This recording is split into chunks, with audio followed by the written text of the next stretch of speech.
Le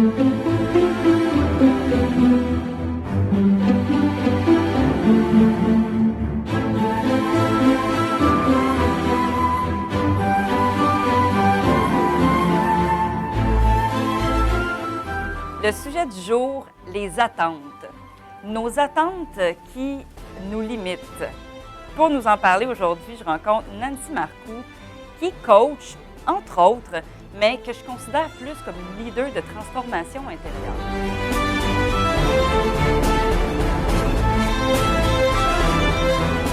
Nancy, bienvenue. Merci. Je suis très contente de t'avoir avec nous. Moi, c'est tout excitant d'être avec toi ici. Fait que, Nancy, tu es définitivement ce que je considère une leader consciente. La pleine conscience fait partie de ta vie depuis, mon Dieu, très, très longtemps, voire Très longtemps. ta prime jeunesse. Ouais. Dans ta longue carrière, tu as accompagné toutes sortes de clientèles. Et puis, maintenant, tu accompagnes les leaders à intégrer la pleine conscience dans leur quotidien. Qu'est-ce qui t'a amené ou qu'est-ce qui t'a inspiré à accompagner spécifiquement les leaders? Bien, justement, je trouve que d'accompagner les leaders, tu sais, comme toi, pour moi, tu es une leader aussi, d'accompagner un leader, on sait qu'il va influencer plusieurs personnes. Donc, tu sais, pour moi, comme quand j'étais en direction d'école aussi, quand j'étais au ministère, je vais toujours comme aller dans un poste où je peux avoir le plus d'impact possible. Okay. Donc, de cette façon-là, lorsque tu emmènes un leader à être de plus en plus conscient, de plus en plus centré sur lui, bien, il va impacter ses employés, sa famille, d'autres leaders, parce qu'il est en contact, il se multiplie. Fait que c'est pour ça que pour moi, je trouve que c'est important maintenant de travailler avec les leaders, mais je vais aussi travailler avec d'autres personnes. Là. Mais je trouve que c'est important. Et un leader, pour moi, ça peut même être une mère de famille. Hein. Mm-hmm, absolument. OK? Parce que l'impact qu'on va avoir à tous les niveaux, c'est très important de revenir à l'intérieur de nous. Fait que c'est pour ça que c'est là qui m'a amené à accompagner les leaders. Là. Je trouve que c'est très impactant. Effectivement. Es-tu d'accord avec moi un peu avec la définition qu'un leader, c'est une personne qui influence sur la vie d'une autre? Donc, en étant mère, en étant coach de soccer, veut pas, on a une influence sur la vie de plusieurs autres personnes. Oui, puis c'est là qu'on va inspirer. Puis c'est là aussi, dans le sujet qu'on va parler, d'influencer soit par les attentes ou l'inspiration. Oui. Ça, c'est très, très important de voir la différence, en tout cas pour moi. Oui. Bien, parlons-en justement des attentes, parce que, mon Dieu, qu'on s'en fait beaucoup des attentes en général dans une vie, des fois même sans s'en rendre compte. Puis qui dit attente dit souvent déception, dit souvent on veut essayer de contrôler. Quel impact ça a comme sur notre leadership quand on est trop dans les attentes? Bien, j'aimerais ça que tu me parles, toi, quand tu as déjà eu des attentes, justement, par rapport à performer. Quel impact ça a eu sur toi, sur ce que tu voulais redonner aux gens qui t'entouraient, puis même parce que tu coaches aussi des gens, Oui. le leader. Quand tu avais ton souci de performance comme ça, quel impact ça a eu sur toi, sur ton résultat, sur comment tu voulais intervenir avec les gens? Bien, quand je suis trop dans les attentes, la performance, je suis dans le stress. Justement, j'ai beaucoup d'attentes. Souvent, je suis déçue. J'essaie de tout contrôler. J'essaie d'aller plus vite. Je suis très, très focusée sur le résultat. J'ai moins de plaisir, en général. Et en général, je n'atteins pas ce que je veux nécessairement. Ça n'a pas, pas ce que l'atteinte des attentes n'est pas répondue. Des fois, elle n'est pas répondue, mais ce qui arrive aussi quand on a une attente, là, c'est qu'on va tellement focusser sur une chose, mais on peut avoir tellement des fois plus ou différemment ou d'une créativité. Et on passe des fois à côté d'un parce qu'on est beau trop sur le cadeau. résultat. Oui, sur un résultat, mais tout le processus de création au travers d'inspirer. C'est quand tu es dans cette inspiration-là, puis tu es vraiment focusé à l'intérieur de toi, sur comment moi je vais dégager, comment je vais pouvoir emmener les gens à vivre ma passion. Bien, les gens, automatiquement, ils vont vouloir s'engager pour toi. Ils vont vouloir travailler à développer des idées, des projets parce qu'ils sont engagés puis ils veulent être avec toi. Ils veulent te suivre. Tandis que si tu as une attente par rapport à une personne, puis tu présupposes, en plus, qu'elle sait qu'elle va faire ce que tu penses qu'elle va faire, là, on est, excusez, vraiment à côté. Et ça, c'est ça qui va vraiment souvent nuire aux gens. Je ne dis pas peur d'attente. Exemple, on a une attente, il y a des tâches à faire, il y a un résultat au niveau d'une production. Ça, oui, il faut les avoir dans le travail. Tu sais, si on n'a pas une description de tâches, là, on va aller n'importe où. Mais il y a vraiment une cohérence à avoir avec soi aussi, ce qu'on veut dégager pour mobiliser notre personnel. Fait que si on est un leader qui n'arrive pas à inspirer, mobiliser, qu'on est constamment dans la performance, d'attente, de résultats, bien, notre équipe, là, il ne voudra pas se mobiliser. Il y a... un exemple aussi, ça, c'est les céréales de Betty Crocker. OK? À un moment donné, ce qu'ils ont fait, il y a une petite équipe qui ont été tellement touchés par les enfants qui sont intolérants au gluten, puis ils étaient tellement inspirés par les lettres qu'ils avaient reçues puis par leur employeur qu'à un moment donné, ils ont décidé par eux-mêmes, dans leur temps, de développer le produit de céréales pour les enfants sans gluten. OK. Parce qu'ils étaient tellement inspirés, tellement amoureux de leur compagnie qu'ils ont emmené le produit. Ouais. Et ce n'est pas l'entrepreneur qui l'a demandé, le leader, mais le leader, il avait ses enfants, il parlait comment c'était important. Et ça l'a touché le personnel qui a décidé de créer, en surprise, les céréales sans gluten. Parce que quand on se met à inspirer son personnel, nécessairement, ils ne se sentent plus juste comme un numéro qui fait Ben une non. tâche. Ils sentent ils font partie de plus grands qu'eux. Donc, Oui. ça leur donne envie de se dépasser, de se donner, oui. de contribuer. Puis tu le dis justement, de dépasser, de contribuer. Oui. Parce que si on met une attente, tu mets une limite à ce moment-là. Oui. Donc, tu limites la créativité de la personne. Mhm. Fait que la personne, elle ne se dépassera pas, elle ne voudra pas aller au-delà parce qu'elle va toujours être OK, c'est-tu correct, c'est-tu pas correct? Est-ce que je vais arriver à atteindre ce que mon leader il veut? C'est-tu comme ça? Et là, souvent, on va avoir de plus en plus d'erreurs qui vont se produire. Tu sais, je ne parle pas d'un travail à la chaîne, là. On va parler d'un travail avec la créativité ou ce qu'il y a des projets, des innovations. Même chose, si tu commences une réunion d'équipe, si tu commences ta réunion d'équipe sans permettre aux gens d'exprimer leur création, d'exprimer, dans le fond, ce qu'ils veulent dire, puis tu es tout de suite, tac, non, puis tes limites, bien, le résultat que tu vas avoir va être très limité. Fait que tu peux passer à côté d'opportunités. Walt Disney, là, il ne limitait pas son personnel, puis il ne se limitait pas non plus. OK? Il n'y allait pas dans ses attentes. Il faisait un lâcher-prise total et regardez ce qu'il a créé aujourd'hui. Oui. Bill Gates, c'est la même chose. OK? Oui, il faisait du modeling qui a vraiment dupliqué ses façons, mais même dans cette duplication, il y avait toute l'inspiration et la création qui était au travers. Oui. Effectivement. Non, je suis très d'accord avec toi. C'est vraiment super intéressant. Puis, en réalité, au-delà de ça aussi, tu me parles d'attente, on parle d'inspirer les employés, mais parfois, des fois, on va assumer aussi les attentes des autres. On va penser connaître ce que l'autre veut. On va vouloir répondre à ses attentes. Finalement, on ne le sait pas pantoute. Non, on a présupposé. On a présupposé, puis là, on va être à côté de la traque, on ne fera pas nécessairement plaisir. Encore là, on va être vraiment déçus parce qu'on n'atteindra pas le résultat qu'on Déçu, veut. stressé. Oui. Là, ça crée vraiment aussi des fois des conflits dans le travail d'équipe. Justement, hier, j'avais 2 personnes qui travaillaient avec moi, puis ils devaient passer du matériel. Donc, j'ai présupposé que les gens étaient pour ramasser le matériel. Je n'ai pas validé, je n'ai pas dit. Oui. Donc, moi, j'avais une attente. Donc, c'est là que ça ne s'est pas répondu, mais c'était à moi de dire, écoutez, je veux ça, pouvez-vous le ramasser? Oui. Mais j'ai présupposé. À ce moment-là, j'avais une attente qui n'était pas formulée. Nécessairement, tu as été déçu parce que ça ne s'est pas passé de Ben cette oui, façon-là. ça ne s'est pas passé de cette façon-là. C'est pour ça que, oui, il y a des choses qu'on doit nommer dans la description de tâche qui est important. Ça ne veut pas dire de vivre avec aucune attache, puis go, on part. OK, Oui. non, il y a vraiment des règles à respecter, mais de ne pas présupposer de l'autre. Qu'est-ce Oui. qu'il pense? Ça, c'est la pire chose. Aller valider, la communication, elle devient très importante. Puis ça amène aussi la notion de responsabilité. Donc, Oui. c'est ma responsabilité de nommer Oui. ce à quoi je m'attends ou Oui. qu'est-ce que je veux. Encore là, de fixer une forme de cadre, mais tout en exprimant clairement à l'autre que le reste lui appartient aussi. Puis que... Oui, puis c'est ça qui me manque dans ce que tu dis, c'est qu'on va exprimer notre attente dans un cadre, mais en l'exprimant, c'est laisser cette ouverture d'esprit à l'autre, de venir à bonifier ton Oui, idée, oui. de venir dire, écoute, est-ce que tu as pensé à ça? Non, c'est comme ça, comme ça. Non, là, on va limiter. Oui. Et là, c'est là qu'on n'est plus dans l'inspiration. Là, on devient un dirigeant qui veut une performance, qui veut contrôler, qui veut vraiment cadrer son personnel. Et là, on passe à côté vraiment des richesses. Oui. Donc, c'est vraiment comme tu disais, oui, un cadre, mais dans cette possibilité à l'autre d'apporter sa passion aussi, Oui. d'apporter son professionnalisme, d'apporter ses compétences, d'apporter ses couleurs dedans. Moi, je pense que c'est très important. Pour travailler, pour avoir vraiment une équipe qui va se soutenir, qui va être engagée, très important. Et quand les gens sont inspirés par leur leader, quand il y a des difficultés dans l'entreprise, qu'est-ce que tu penses que les gens vont faire? Ils vont le suivre. Ils vont le suivre, ils vont se souder, ils vont vraiment se tenir Ouais. comme ça parce qu'ils ont été inspirés, leur leader est passionné. Donc, ils vont vouloir redonner la même chose. Parce que cette passion-là va se multiplier, va vraiment, ensemble, ça va enflammer. Oui. Mais si tu es vraiment encadré, tu es mis dans des limites, et c'est comme ça, bien, le personnel ne se mobilisera pas pour leur leader. Oui. Ils vont le faire peut-être pour l'argent, OK? Mais bon, à force de faire ça, bien là, on Encore voit là, l'argent, ça motive un certain temps, mais c'est pas une motivation intrinsèque. Là, non. si on s'entend. Fait que là, après ça, on va voir beaucoup de dépression, de burn-out, de congés maladie, des gens qui vont s'absenter au travail. Ça va être de plus en plus dans l'entreprise. Ça, on le voit beaucoup dans les entreprises que l'entrepreneur présentement, là. Il n'y a pas d'inspiration. Où Ben est-ce qu'on non. a les leaders Ben inspirants? non. Ben, c'est ça, Et exactement. d'où avec ton émission, tu permets ça aux Ben gens? oui. C'est ça qui est le fun. C'est pour ça que moi aussi, j'ai envie de travailler là-dessus. Parce qu'effectivement, actuellement, les taux là, de maladies, de burn-out sont incroyablement élevés. Ça coûte une fortune aux entreprises.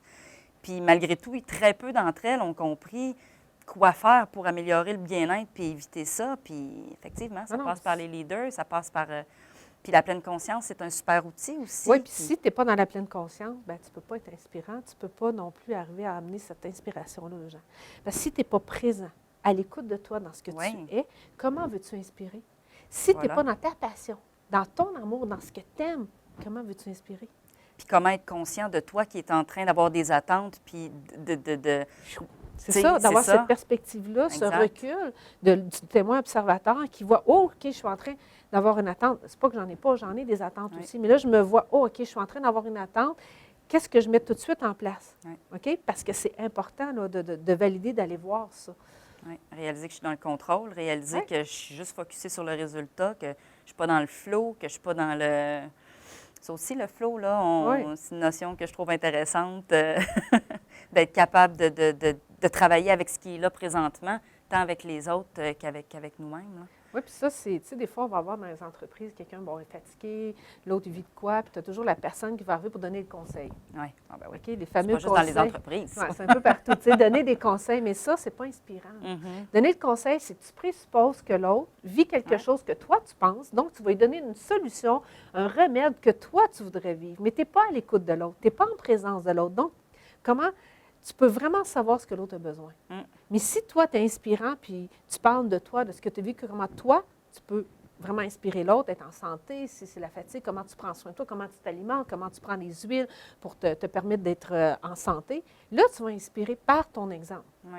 Mais présupposer ce que l'autre peut avoir besoin, ça, c'est la pire chose.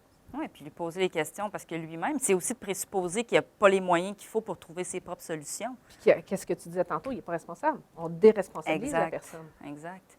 Puis ça, tu sais, avec nos enfants aussi, là, on le fait, là, on a une petite tendance des fois à le faire quand même. Mais c'est la même chose, c'est le même principe. Donc, de faire confiance que l'autre a ses solutions, qu'il est capable de trouver lui-même qu'est-ce qu'il a besoin pour lui, puis que...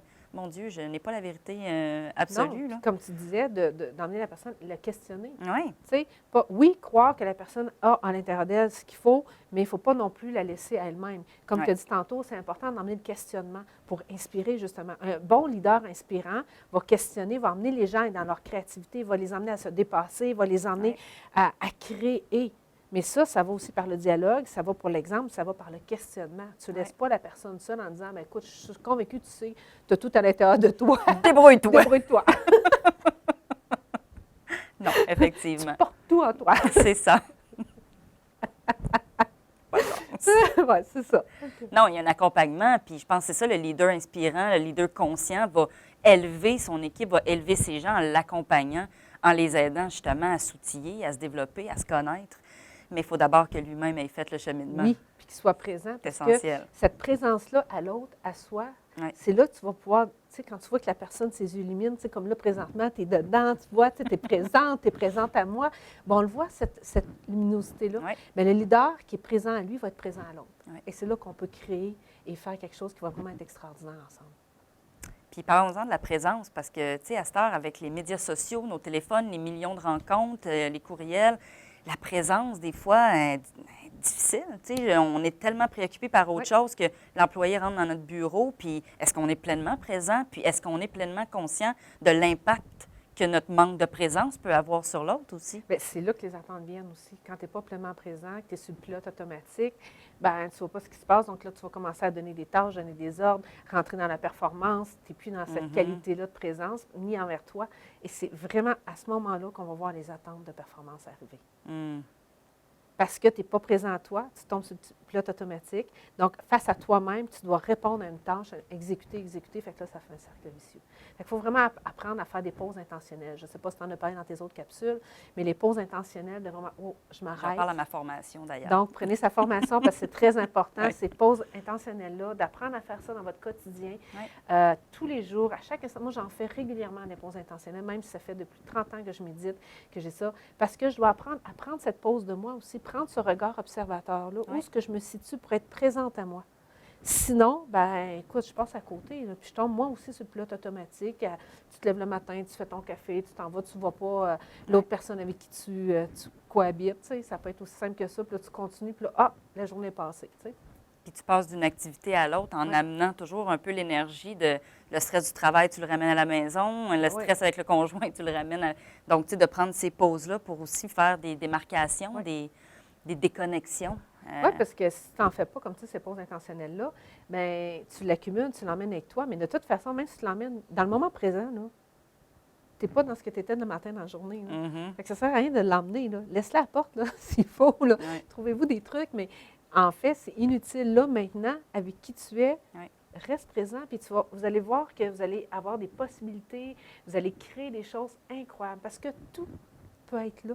Mais on est tellement pris dans nos œillères, tellement pris par le stress, les performances, des attentes, les ci, les ça, qu'on ne voit pas la richesse qui est à côté de nous. Oui, effectivement.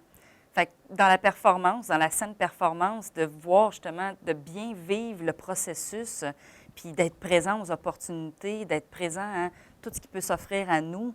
Ben, moi, je trouve que c'est une performance, comme tu dis, saine. On va performer, ça va être excellent. On va tomber dans une excellence. Des performances qui vont vraiment être dans une présence, une qualité. Et pour moi, j'appelle toujours dans un amour qui est pur de redonner, d'être présent aux autres. Exact. Mais ça ne veut pas dire qu'on est dans la présence, qu'on n'est pas dans une performance. Moi, j'aime bien faire les choses aussi. Pour moi, c'est important parce que je n'irai pas botcher quelque chose pour donner, pour présenter aux gens. C'est comme si on décide, on fait une entrevue pour toi, puis on commence à faire n'importe quoi pour les gens. On ne sait pas par l'avant, on ne s'est pas préparé. C'est pas offrir une qualité. Non. Mais on n'est pas dans une performance de résultat. On est dans cette présence-là qu'on échange pour pouvoir offrir quelque chose aux gens dans lesquels ça va leur apporter un plus. Exact. Fait que performance saine n'égale pas médiocrité. Là. Non, pas du tout. Au contraire, c'est encore plus de qualité. Exactement. Ça va très rapidement, donc j'aurais envie quasiment que tu nous dises en conclusion... Qu'est-ce que tu pourrais donner comme truc aux leaders qui nous écoutent? Prenez le programme Annie. C'est drôle. On va reprendre du programme. Quel truc qu'ils pourraient mettre en place dans leur quotidien pour justement apprendre à gérer leurs attentes, puis surtout à lâcher prise sur ces attentes-là? Bien, la première chose, c'est vraiment de commencer à s'observer. OK? Parce que si vous ne prenez pas le temps de vous observer dans vos émotions, parce que les émotions vont amener les pensées, l'émotion, vice-versa, et c'est de là que partent les attentes. OK? Puis d'être capable, je veux dire, d'enlever de la tête du sable. OK? Arrêtez de faire l'autruche, puis regardez qui vous êtes, parce que s'il y a quelque chose qui monte, puis là, tu vas dire, moi, ce que j'appelle la stacose, c'est à cause de l'autre. OK? Bien, la stacose, OK, créer des attentes. Non, revenez à l'intérieur de vous. Quand ça monte comme ça, qu'est-ce qui se passe pour vous? Pas l'autre, c'est vous-même. Donc, prenez ce temps-là de vous observer. Prenez des pauses intentionnelles. Moi, j'en prends ça, on l'a dit tantôt, mais c'est vraiment majeur de vous observer, de prendre cette pause-là. Ça peut être au même titre un truc, pratiquez-vous avant d'aller à une rencontre avec quelqu'un. Pratiquez-vous tout de suite à observer, c'est quoi l'attente que j'ai. Avant de venir ici, moi, je me suis observée. Est-ce que j'ai une attente avant de venir à l'entrevue avec Amélie? Je me suis observée. Non, à part juste être avec elle parce que je l'aime. Donc, je dis, OK, si j'avais une attente, je vais dire, OK, comment je peux aller à cette rencontre-là sans avoir d'attente? Est-ce que je peux décider de laisser tomber, de changer, puis d'ouvrir une autre porte, une autre possibilité? Et quelle serait cette porte-là? Quelle autre possibilité pourrait m'emmener à créer autre chose dans notre entrevue? Donc, jouer à créer d'autres possibilités, créer d'autres opportunités.